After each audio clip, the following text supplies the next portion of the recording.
Assalamualaikum and hi, my name is Muhammad Iqbal bin Roizan. Today I would like to present about my proposal defense. So without any further, I will continue my slide presentation. So this is overview for my proposal defense. This proposal defense have a separation. So this is the overview. So here my title, the relationship between online exercise video and physical activity level FSR item student. So the independent of this title is online exercise video, while the dependent variable is physical activity level. So here the introduction. Physical activity. What is physical activity? Physical activity is one of the components of healthy lifestyle because it contributes to physical, psychological and social well-being. However, with rapid technological development, the way people exercise has changed significantly. Nowadays, many university students obtain exercise guidance through digital platforms such as YouTube, TikTok, Instagram, and fitness application. So, with these online exercise videos provide convenient and the most important thing is flexible access to workout programs that can be performed anytime and anywhere. Although these platforms are increasingly popular, it is still unclear whether students who frequently watch online exercise video are actually more physically active. Therefore, these studies investigate online exercise video usage as the independent variable and physical activity level as the dependent variable to better understand their relationship. So here are the problem statements.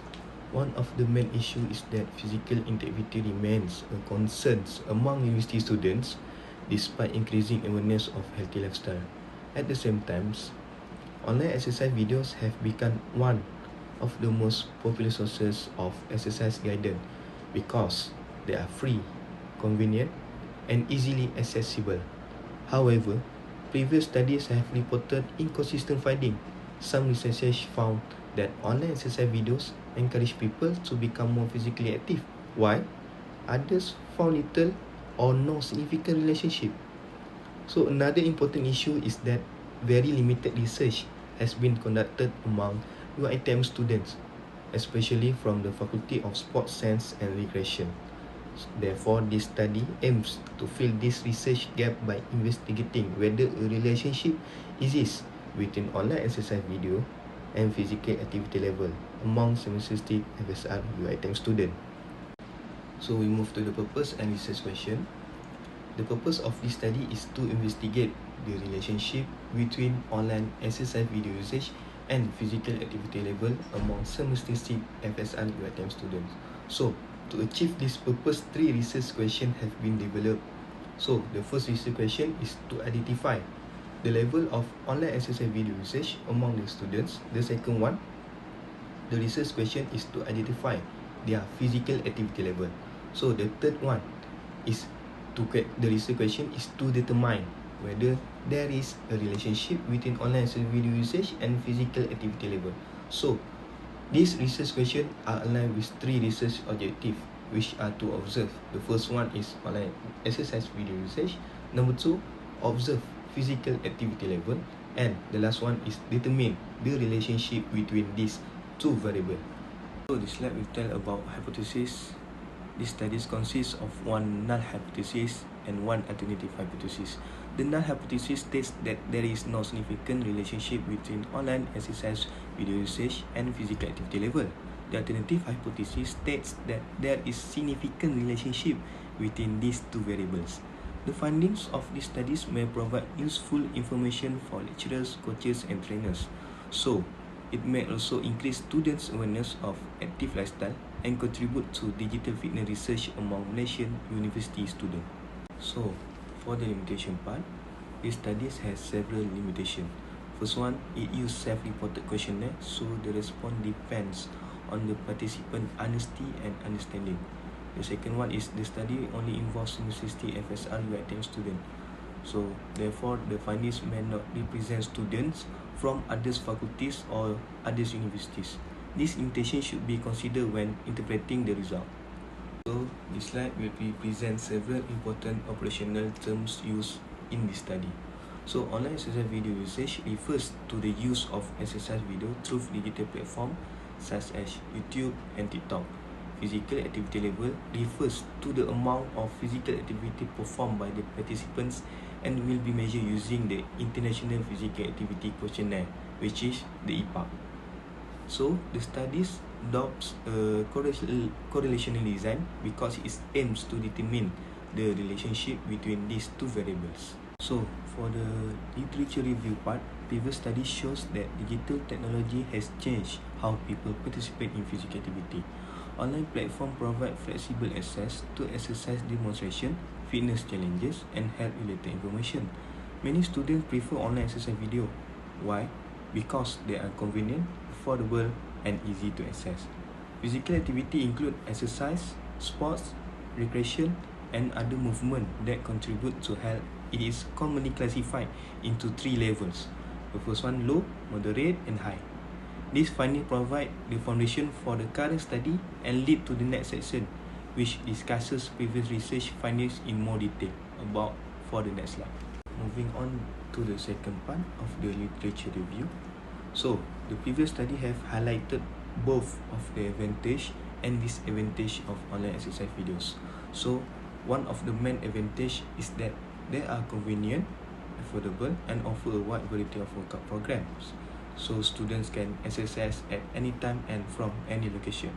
However, online exercise video also have some limitation. Unlike face-to-face coaching, they do not provide immediate feedback or supervision, so which may affect the exercise technique and the safety. Furthermore, previous studies have reported mixed findings. So, some studies found positive effect on physical activity, while others found no significant relationship. Therefore, more research is needed for these studies. So, for the research gap, based on the previous studies, several research gaps have been identified. The first one, there are limited studies investigating the relationship between online exercise video usage and physical activity level among UiTM students. So, the second one is most previous studies were conducted outside Malaysia, so making it difficult to apply the findings to the Malaysian context. So, the third one is previous finding remain inconsistent, which is some studies report positive relationship while others report no significant relationship. So, this study is supported by 2 theories. The first one is social cognitive theory, which explain that individuals can learn exercise behavior by observing others. So, the second one is self-determination theory, which explain how motivation and autonomy encourage participation in physical activity. For the conceptual framework, this slide illustrates the conceptual framework of the study. So, the independent variable is online exercise video usage, which consists of 4 dimensions, which is frequency of viewing, accessibility, engagement, and exercise content exposure. So, for the dependent variable is physical activity level, which is classified into 3 categories: low, moderate, and high. The two-way arrow between the variable represent the purpose of the relationship. The research design and formulation, this study adopt a quantitative correlational research design because it aims to determine the relationship between 2 variables. The study also used cross-sectional surveys, meaning that the data will be collected only once from each participant. The questionnaire will be distributed using Google Forms. The target population consists of semi-statistic students from the Faculty of Sports Science and Recreation UiTM, including both male and female students. Aged between 18 years and 30 years, this population was selected because they are familiar with physical activity and online exercise video. So, for the sampling, this study used convenient sampling, which is participants will be selected because they are available and willing to participate. So, the total population consists of 133 semi-statistic FSI UiTM students. So, based on the graduate and Morgan table, the required sample size is 97 participants. So, for the inclusion and exclusion criteria are used to ensure that only eligible participants take part for these studies. This is Morgan and Craigie table. So, the highlighted is my population sample.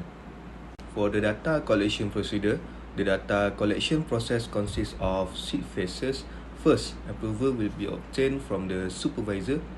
Next, the participant who is willing to be involved will be provided with information about the studies, and then those who agree to participate will complete the informed consent before answering the questionnaire, and then The questionnaire will then be distributed through Google Form, and then after all responses are collected, the data will be checked, coded and prepared for statistical analysis while maintaining participant confidentiality.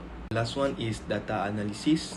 The collected data will be analyzed using SPSS software. Descriptive statistics including frequency, percentage, mean and standard deviation will be used to answer the first two research objectives. A normality test will be conducted. If the data are normally distributed, percent correlation will be used. However, if the data are not normally distributed, Spearman correlation will be used for these studies.